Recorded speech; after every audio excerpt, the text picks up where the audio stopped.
여러분 반갑습니다. 장구 박사입니다. 오늘은 시황 영상 외에 영상을 하나 좀 만들어 보았는데요.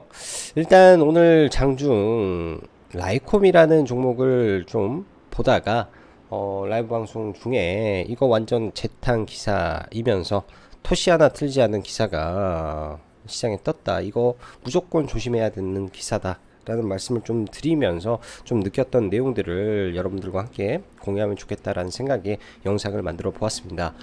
뉴스 매매 여러분들도 종종 많이 하시죠? 아니 굉장히 많이 할 거라고 생각을 합니다. 저 또한 마찬가지로 뉴스를 보면서 정보를 얻고 그로 인해서 장중에 이런 변동성 안에서 매매를 하고 또 그 안에서 어쩔 때는 큰 수익도 얻을 수 있으며 큰 손실도 보기도 하죠. 또 내동매매로 이어지는 경우도 종종 있고요.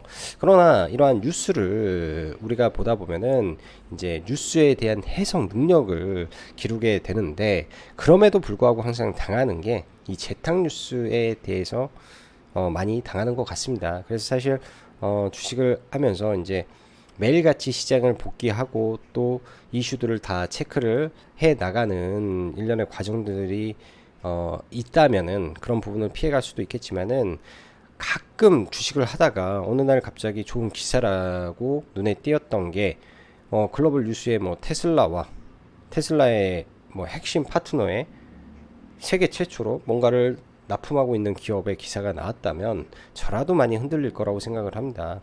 근데 그러한 시점에 항상 좋은 뉴스라고 하면은 VI에 들어가게 되었는데요. VI 들어갈 때 항상 뉴스를 우리가 더블 체크를 할 필요가 있다라는 게 제 생각입니다. 그래서 뉴스 매매의 기본은 이것만 조심해도 큰 손실을 피할 수 있다는 재탕 기사, 특히 어떠한 부분에서 재탕 기사가 가장 크게 타격을 주냐면요.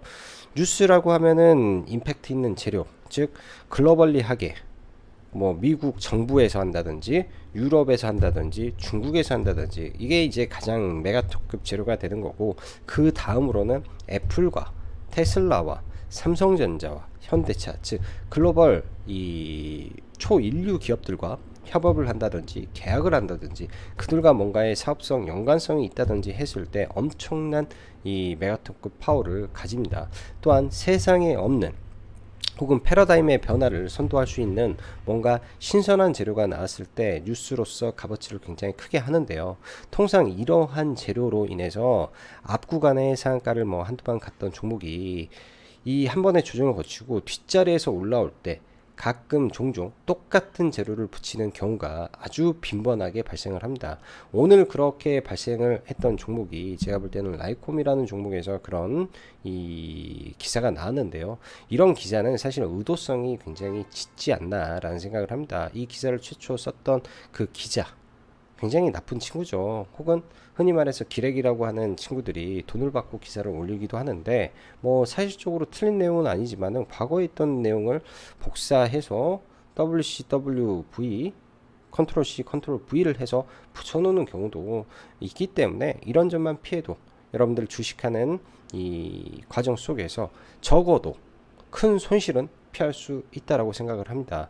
반대로 말하면 이런 부분을 우리가 배워놓게 된다면은 앞자리에서 이 첫 파동에서 얼마나 임팩트 있는 내용의 기사가 나왔을 때 그러한 기사가 나왔을 때는 어느 정도까지 주가는 상승할 수 있겠다라는 믿음으로 매수를 해서 그 안에서 수익을 실현하면 되지 않나 생각이 드네요.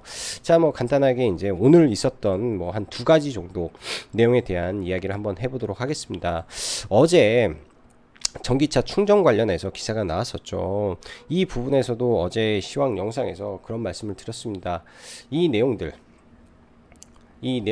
사실 이 앞에 숫자만 좀 바뀌었을 뿐, 그리고 제목만 좀 바뀌었을 뿐, 지난번에는 뭐 300조, 350조였다가 언제는 500조였다가 언제는 700조였다가 이런 앞에 숫자만 바뀌었을 뿐 똑같은 내용을 이제 뭐 재가공해서 나온 것일 뿐이다라는 말씀을 드렸습니다. 이거는 이제 제목만 다르지 내용은 똑같은 부분이죠. 그렇게 된다면 시간 외에서 어제 이 휴맥스 홀딩스와 디스플레이텍이라는 두 종목이 시간에 급등을 했는데, 당연히 오는 시장에서는 이 종목군들, 이 기사는 재탕 기사일 확률이 매우 높구나 라고 우리가 판단을 하고 대응을 해야 됩니다. 결과론적으로 그 종목군들을 잠시 한번 본다면요,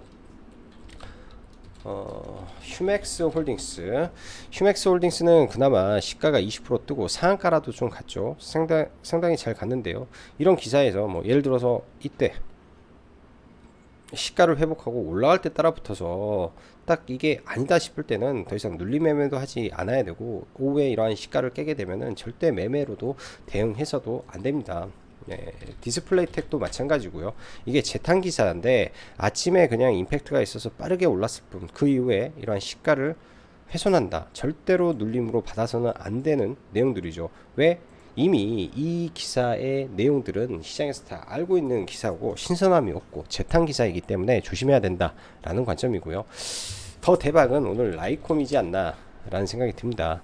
이 라이콤이라는 종목이 이때 이 상한가를 가고 점상 갔다가 풀려서 다시 상한가를 닫고 또 올라가서 결국은 저점 1700원대에서 거의 4000원대까지 150%가 단기간에 올랐었는데요. 그 당시 5월달에 나왔던 기사가 바로 이겁니다. 라이콘 파트너스 해가지고 5월 3일날 테슬라 파트너 나스닥 상장사로부터 초소형 라이다 레이저 샘플을 수주했다. 그래서 우리는 뭐 준비하고 있다 하는데, 이 내용과 오늘 나왔던 내용이죠. 센서 초도 물량 선적, 뭐 다를 게 하나도 없습니다. 그때 수주를 받았고 초도 물량을 선적했다. 전혀 내용이 이제 약간의 토시만 좀 바꿔 놨을 뿐 변화된 게 없다라는 점에서 사실 이거는 재탕 기사나 마찬가지다라는 관점에서 봐야 되는데요.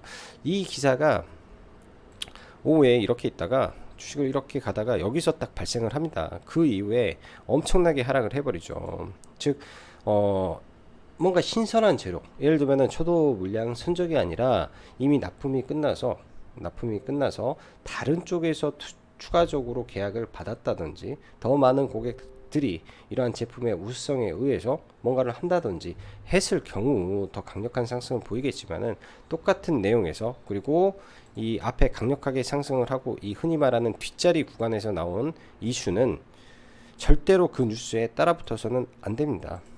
이 자리에서 나온 거잖아요. 뉴스가 이 구간에서 나온 건데, 차트를 보더라도 명확히 강력한 저항이 있는 구간에서 뉴스를 띄웠다라는 것 자체만으로도 문제가 있었던 거 아닌가라는 생각을 합니다. 누군가는 여기서 팔기 위해서 의도적인 뉴스가 나왔다라고 보는 거죠. 자, 오늘은 이 뉴스에 대한 이야기, 주식 뉴스 매매의 기본, 이것만 조심해도 큰 손실을 피해 갈 수 있다. 즉 재탕 기사는